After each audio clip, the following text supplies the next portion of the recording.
formadas as raízes das doenças? Primeiro, pela existência de um estado intenso por muito tempo em uma pessoa. O estado intenso da mãe durante a gravidez é transmitido como uma raiz para o bebê. Os estados patológicos predominantes do pai e da mãe no momento da concepção também tornam raízes no bebê.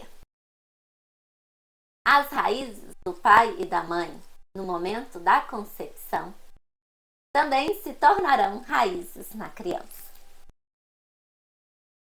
Então, Clarissa, me explique uma coisa. Por que dois filhos dos mesmos pais manifestam doenças diferentes, embora possam ter as mesmas raízes?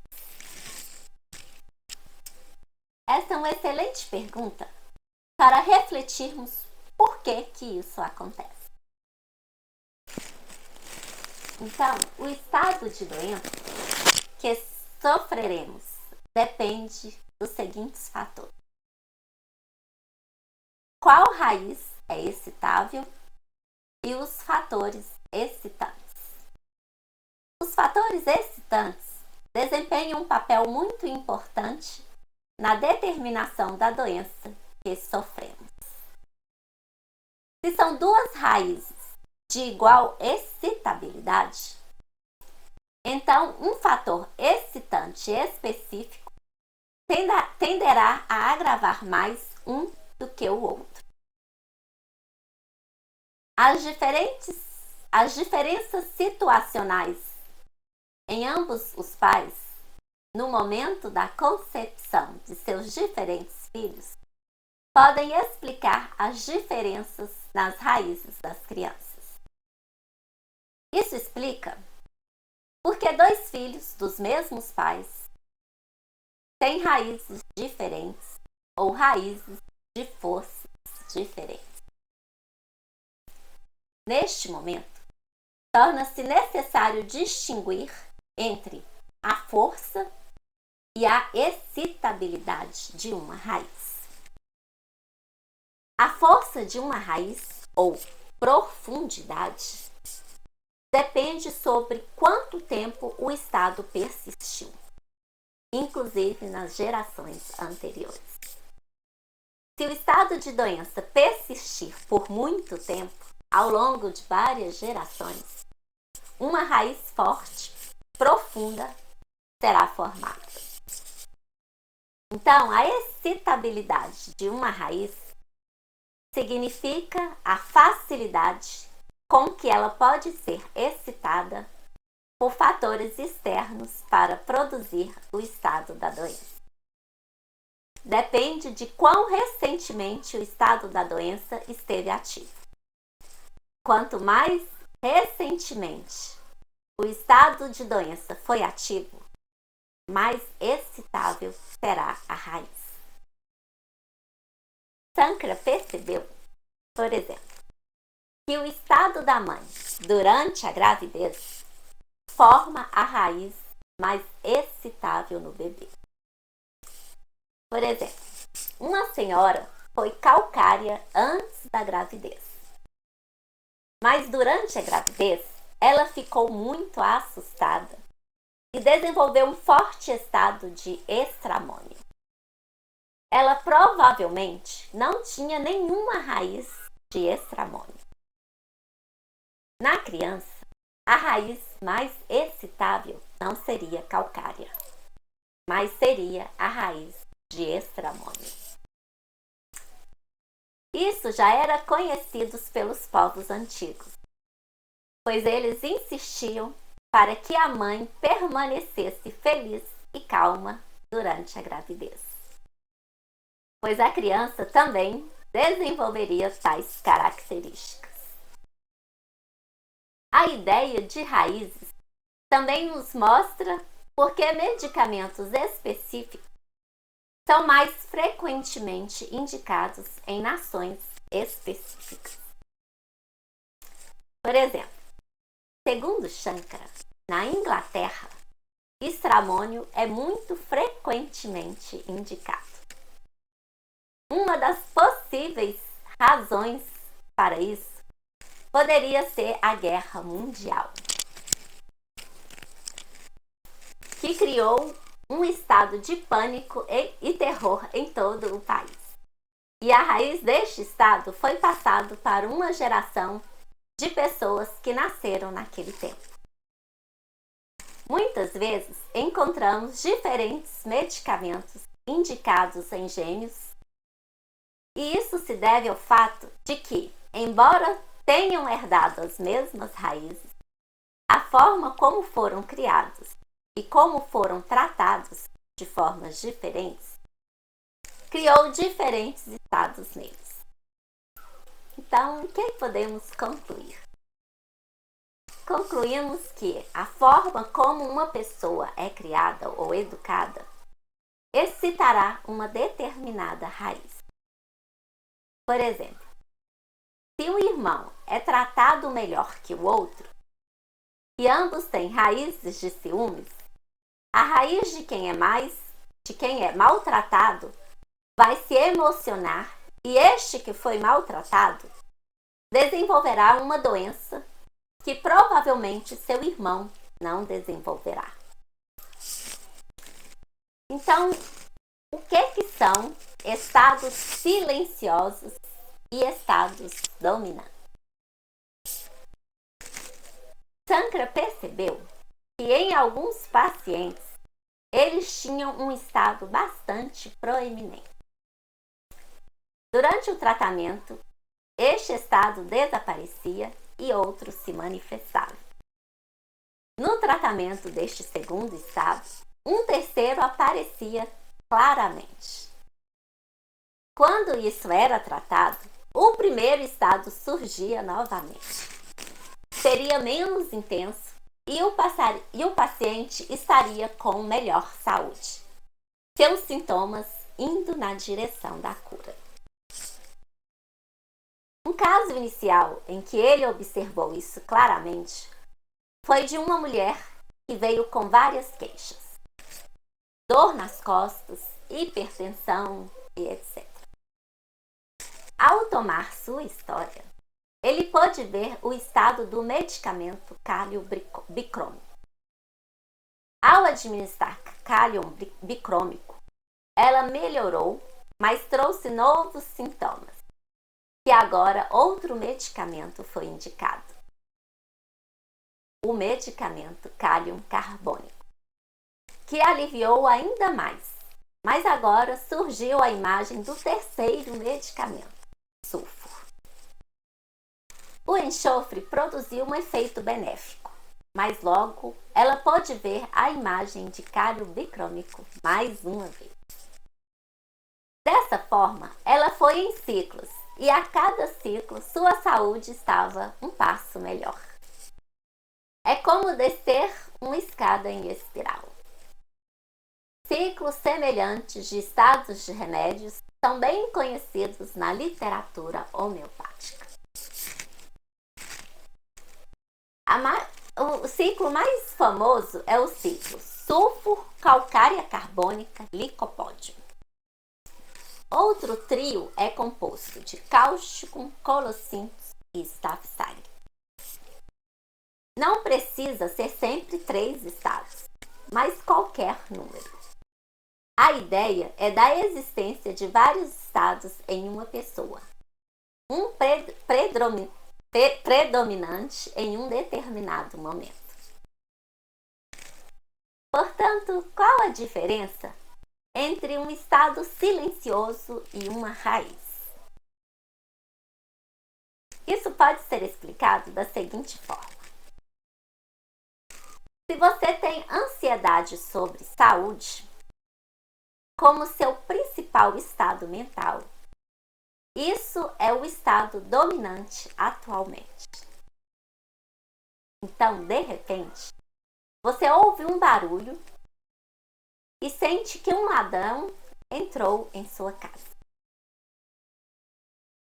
Agora, nessa situação, o estado de ansiedade sobre a saúde torna-se silencioso. E um novo estado torna-se dominante. Então, a ansiedade sobre a saúde está lá, mas não é vista. Agora, enquanto você está ligando para a polícia, de repente você detecta um pouco de fumaça e pensa que há fogo em algum lugar da casa. Aqui, novamente, o medo do ladrão torna-se silencioso e o medo do fogo torna-se dominante. Então, quando você chama o corpo de bombeiros e o fogo se apaga, o medo de ladrão, mais uma vez, torna-se dominante. A ansiedade com o ladrão e a ansiedade com a saúde estavam lá o tempo todo, mas eles ficaram silenciosos. É por isso que eles podem ser chamados de estados silenciosos. Portanto, o que são estados silenciosos? Os estados silenciosos não são raízes, porque se fossem raízes, quando o medo do fogo desaparecesse, nenhum estado ficaria na pessoa. Mas se sem fator excitante ainda resta um estado, não pode ser uma raiz. Vou dar um exemplo para que possam entender melhor. É o seguinte: uma pessoa tem dentro de si o talento para se tornar um médico. Tem também o talento para se tornar advogado e agricultor. Ele tem 3 talentos dentro dele. Ele tem raízes para se tornar qualquer um dos 3. Mas ser médico era mais necessário para ele. Havia um fator excitante para ele se tornar um doutor. Então, ele se torna um médico e pratica medicina por algum tempo. Então, há uma guerra no país e todos estão alistados no exército. Este médico agora se torna um soldado. Portanto, soldado agora se torna seu estado dominante e médico se torna seu estado silencioso. Vemos que neste caso, médico torna-se um estado silencioso, porque depois que a guerra termina, ele novamente torna-se um médico, que estava dentro dele o tempo todo, embora silencioso. Portanto, a diferença entre uma raiz e um estado silencioso é que no caso de um estado silencioso, como o estado dominante diminuiu, o estado da doença é novamente visto, sem nenhum fator excitante. Enraizar requer um fator excitante específico para provocar um estado de doença. Tome qualquer estresse, por exemplo, um fogo na casa ou mesmo fumaça saindo de um cômodo. Quantos de nós reagirão proporcionalmente a esta situação? Nosso pânico, confusão e ansiedade serão muito maiores do que o necessário. Tal reação exagerada cria muito mais estresse no organismo do que seria necessário. Vou dar exemplo de um homem sendo perseguido por um leão. Podemos ver que enquanto o leão continua a persegui-lo, ele entrará em pânico, o que o impede de pensar, o que cria mais pânico, e esse ciclo vicioso continua até o ponto em que seu estado logo se torna desproporcional. Então, isso cria nele tanto estresse que ele pode morrer disso e não do próprio leão. Essa explosão desproporcional pode ser reduzida por uma forte força de vontade. Por exemplo, o homem que está em pânico por causa da fumaça pode reduzir sua reação desproporcional se ele parar voluntariamente e começar a pensar. Se ele parar e disser: devo parar de exagerar, seu estresse pode ser reduzido em alguma medida. Todo esse fenômeno pode ser enunciado da seguinte forma: sob uma causa excitante, fator de estresse, um estado tende a ser desproporcional, mas tal reação pode, às vezes, ser retardada por uma forte força de vontade. Portanto, como ocorrem as doenças sem raiz? Algumas doenças não têm raiz. Elas ocorrem devido a um fator excitante muito forte e intenso, como grandes epidemias. Essas grandes epidemias ocorrem devido a organismos intensamente patogênicos que, independentemente do estado em que o indivíduo se encontra, sobrecarrega suas defesas e estabelece seu próprio estado.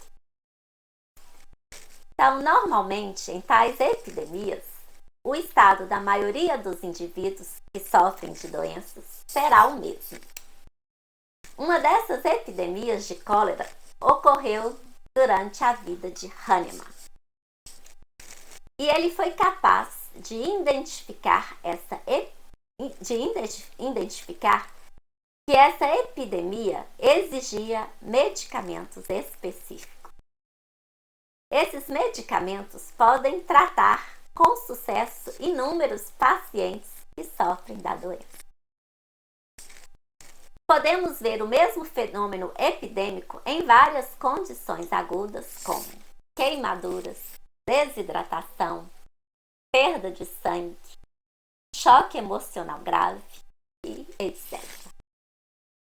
Novamente aqui, a gravidade do fator de estresse garante uma uniformidade de reação. A maioria das pessoas desenvolverá estados semelhantes a partir desses fatores e responderá a remédios semelhantes. Esses remédios, muitas vezes, podem fazer uma diferença vital entre a vida e a morte. Então, surge a pergunta: como o medicamento homeopático faz a diferença em tal situação? Já mencionamos que o estado da doença é proporcional ao fator de estresse. Então, não pode ser tratado. Isso é óbvio. Então, se um medicamento ajuda a reduzir a reação, isso significa que a reação está em excesso ao estresse. E reduzindo a reação ao nível que é proporcional, o medicamento homeopático faz a diferença vital e previne a morte, que teria sido causado pelo excesso de reação. Se o fator de estresse for muito intenso e o corpo não puder lidar com isso, a morte certamente ocorrerá. No entanto, em muitos casos, o fator de estresse não é tão intenso, mas a reação desproporcional causa uma tremenda tensão que o corpo não pode suportar. E as doenças com raiz, como que ocorrem?